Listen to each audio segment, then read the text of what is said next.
პირველ რიგში დიდი მადლობა რომ მობრძანდით ჩვენთან და გილოცავთ ესეთი მნიშვნელოვანი კლინიკის გახსნას და სანამ პირველ კითხვას დაგისვავდეთ მე მინდა მადლობა გითხრათ იმიტომ რომ ჩემთვის და ჩემი ოჯახის ყველაზე მძიმე დღეებში თქვენ იყავით ის ადამიანი რომელმაც მოგვეცით გზა რომ ჩვენ ფეხზე დამდგარიყავით და ამისთვის ძალიან დიდი მადლობა. ეხლა დავიწყოთ საუბარი თქვენ ლეიდენის უნივერსიტეტში რომელიც მსოფლიო შორტლისტში უпроსტოდ 20-ში შედის როგორც საუკეთესო უნივერსიტეტი უკვე მეორე დისერტაციას იცავთ და ამ დისერტაციასთან ერთად მნიშვნელოვანია რომ რაღაც უფრო თეორიული აღქმით და უფრო მასშტაბური კვლევით იწყება ურთიერთობა პაციენტებთან თუ იმ ადამიანებთან რომლებიც თქვენთან მოვლენ. აი როგორ ვთქვათ, რამ განსაზღვრა ძირითადად რომ ეს ცენტრი გახსნილი იყო საქართველოში? ხო, ან მოგესალმებით პირველ რიგში, მადლობა მოწვევისთვის. ანუ ეს ცენტრი არის კიდევ ერთი ნაბიჯი ჩემს კარიერაში, როდესაც მე 2007 წლიდან გახლავართ საქართველოში პირველი კერძო ფსიქიკური ჯანმრთელობის ცენტრის თანადამფუძნებელი. შემდგომ 2017 წელს უკვე დამოუკიდებლად დავაფუძნე კლინიკა და ეხლა უკვე კიდევ უფრო ასე ვთქვათ, ბევრი გამოწვევების ფონზე, ბევრი სიახლეების დანერგვის სურვილის ფონზე გაჩნდა საჭიროება, რომ კიდევ უფრო დიდ მასშტაბი მიიღო ჩვენი კლინიკის საქმიანობას და ამიტომ ავაშენეთ და დავაფუძნეთ ახალი ცენტრი. რაც შეეხება, ვთქვათ, თქვენს კითხვაში ნახსენებ, ვთქვათ, ჩემს სამეცნიერო მუშაობას ლეიდენის უნივერსიტეტში, ეს ასევე ძალიან მნიშვნელოვანია, იმიტომ რომ როდესაც მრავალმხრივია მიდგომა და ასევე ხმარებით ჩვენ ადამიანს და როდესაც ასევე ცოდნა პრაქტიკული გამოცდილება ვერ მიმართულები დავიღოთ, ასეთ შემთხვევაში ჩვენი დახმარებაც ბევრად უფრო ხარისხიანი და ეფექტური. ამიტომ ეს თეორიული ნაწილით ეს სამეცნიერო მიმართულება ძალიან გვეხმარება ჩვენ არა მარტო მე, არამედ მაშინ მთელი ჩემი გუნდია მთლიანად ჩართული იმაში, რომ ძალიან ბევრი სიახლე მივიღოთ და ეს სიახლეები მე განვახორციელოთ რეალურ ჩვენ პრაქტიკაში. თქვენს ცენტრში არის დღის სტაციონარი, ანუ ღამე დარჩენის გარეშე პაციენტებს შეუძლიათ მიიღონ, თქვათ, იქ რაღაცა მომსახურება, სხვადასხვა არ ვიცი პროცედურები, რაც ალბათ ბევრისთვის ძალიან კომფორტულია, ხო? დიახ, დღის სტაციონარი, ანუ დღის ცენტრი ეს არ არის ზოგადად სიახლე, ეს არის ძალიან კარგად აპრობირებული მეთოდი, როდესაც ამბულატორიული, ანუ ეგრეთ წოდებული სახში მკურნალობისგან განსხვავებით ექიმს აქვს გაცილებით მეტი საშუალება და არა მარტო ერთ ექიმს, არამედ ამ შემთხვევაში ერთობა მთელი გუნდი, ანუ სპეციალისტები აქვს საშუალება, რომ გაცილებით უფრო მრავალფეროვანი სიღრმისეული სერვისები და დახმარება შესთავაზონ, ანუ ბენეფიციარებს. მეუბრეობის მხრივ ეს არის უაღრესად კომფორტული მკურნალობის რეჟიმი, იმიტომ რომ ადამიანს არ უწევს 24 საათი რაც არ უნდა კომფორტული იყოს კლინიკა 24 საათია. დიახ, არ არის ხელსაყრელი ბევრი პაციენტისთვის, თუ გადაუდებელი რაღაც არ აქვს ალბათ. აი ის რაც ჭირდება პაციენტს რომ დღის განმავლობაში, ეს არის სპეციალისტებთან შეხვედრები, დიაგნოსტიკა, სხვადასხვა ტიპის თერაპია, მედიკამენტების კონტროლიაც ასევე მნიშვნელოვანია, იმიტომ რომ ზოგჯერ ადამიანებმა შეიძლება ქონდეთ რაღაცა გარკვეული გვერდითი მოვლენები, რაღაცა აუტანლობა მედიკამენტების მიმართ, ამიტომ ამის მართვა ხდება დღის საათებში, ცენტრის ფარგლებში, მთელი გუნდის მეთვალყურეობის ქვეშ, რაც ეფექტურობას მკვეთრად ზრდის და ამავე დროს პაციენტის კომფორტი არ ერღვევა, იმიტომ რომ სულ რაღაც 5 საათი უწევს ცენტრის პირობებში ყოფნა.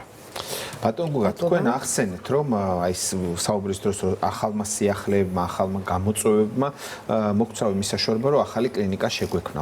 მოდით ცოტა უფრო სიღრმეში რომ შევიდეთ, რა არის ეს გამოწვევები, რა არის ეს სიახლეები და რას თავაზობთ ადამიანებს? დიახ, სიახლეები ეს არის ან ჩვენ უკვე მიმდინა არსებული, ან წარსულში არსებული კლინიკის ფარგლებში ძალიან ბევრი სერვისი ჰქონდა. დაწყებული მედიკამენტოზური მკურნალობით, უამრავი ტიპის თერაპია, დიაგნოსტიკური პათოფსიქოლოგიური კვლევები და ასე შემდეგ. თუმცა ეხლა კიდევ ბევრ სერვისს დავამატებთ, ეს ეხება ფობიების მართვას, რაც ძალიან მოთხოვნადია და ხშირია, როდესაც ადამიანებს თქვათ უჭირთ ამ თვითმფრინავით გზავრობა ან დახურული სივრცეში შეამგადების მიერი, კი ამაზე ჩვენ გვაქვს უნიკალური მეთოდოლოგია. ასევე ჩვენ გავცდებით სუფთა ფსიქიკური ჯანმრთელობის საკითხებს და შეეხება უკვე პიროვნების კვლევებს. არა დაავადების ან სიმპტომის ან რაიმე ჩივილის, არამედ იმის, რომ ადამიანის ფსიქოლოგია, ხარაქტეროლოგიური მახასიათებლები შევისწავლოთ, რაც უკვე ზოგადად ცხოვრების მენეჯმენტში, იგივე HR-ის საკითხებში ძალიან მნიშვნელოვანია, იმიტომ რომ ეს არ არის ვინმეს გამზადებული რჩევები, ეს არის კვლევა, ეს არის მონაცემები ინდივიდუალურად ყველა ინდივიდუალურად, რომელიც განისაზღვრება ეს ანუ პრინციპში ექსკლუზივი გვაქვს, იმიტომ რომ ეს ამ ტესტის მოქართულება და ადაპტაცია ძალიან რთულია და მე ვარ ამის ავტორი, უფლებების ავტორი საქართველოს ხოლმე და ხოლმე, რომელიც მე მისცემს, მე აუხსნით ეს რას ნიშნავს, ანუ ეს არ იქნება მშრალი კვლევა, როდესაც ადამიანს ფურცელზე რაღაცას დაუწერა და გაატარა, რამედ აუხსნით თითოეული ეს მახასიათებელი რას ნიშნავს და მას როგორ გამოიყენოს მე ცხოვრებაში, ცხოვრების ყველა ასპექტში. ადამიანებთან ურთიერთობაში, თანამშრომლებთან ურთიერთობაში და ასე შემდეგ. აი, ჩვენ ბევრი მაყურებელი გვიხსნის, ანუ მე შემიძლია მოვიდე თქვენთან, თქვენ ჩემს ფსიქოტიპს მეტნაკლებად შეისწავლით და ცხოვრების გზაზე დამაყენებთ. ასე შეიძლება ითქვას?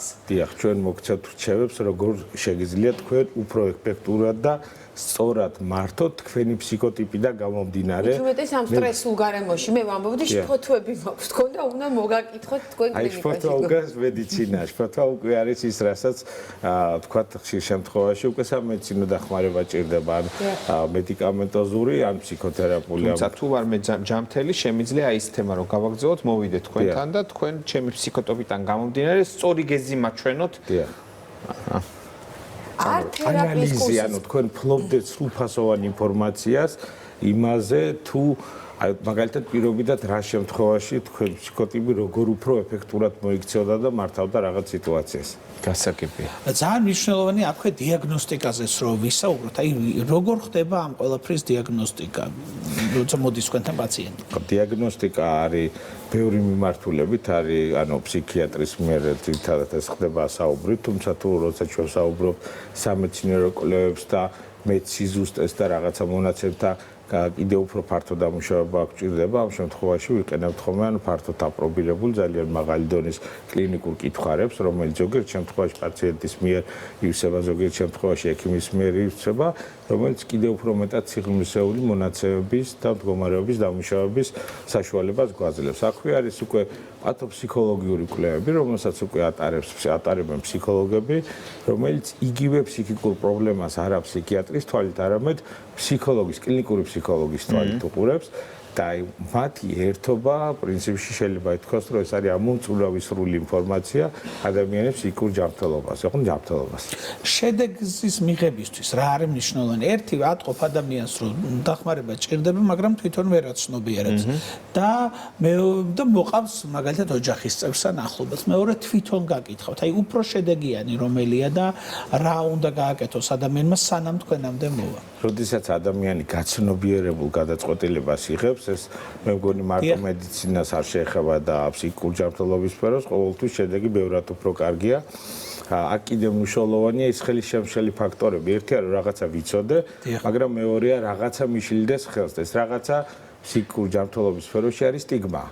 და მე ბედნიერი ვარ და მოხარული ვარ იმის, რომ აი ზუსტად 2007 წლიდან, როდესაც პირველი შეიძლება ითქვას პოსტსაბჭოთა სივრცეში კერძო ფსიქიკური ჯანმრთელობის ცენტრი დავაარსეთ, ანუ ეს იყო პირველი წინ გადადგმული ნაბიჯი იმისათვის, რომ დესტიგმატიზაცია მომხდარიყო და მინდა გითხრათ დღევანდელი მდგომარეობით საქართველოს შეიძლება ვთქვათ, რომ ერთ-ერთი ლიდერი ქვეყანაა, იმიტომ რომ დღეს მე მგონი მოდურიც გახდა, რომ აი ფსიქიატრთან მაქვს სეანსი, ფსიქოლოგთან, ფსიქიატრთან სულ. ამიტომ ეს დესტიგმატიზაცია ძალიან კარგია. რაც შეეხება მიდგომებს, მიდგომა ყოველთვის უნდა იყოს ინდივიდუალური და საჭიროების შემთხვევაში კომპლექსური. ანუ არ შეიძლება შედარება პირობითად ჯობია მედიკამენტი თუ ფსიქოთერაპია, არა.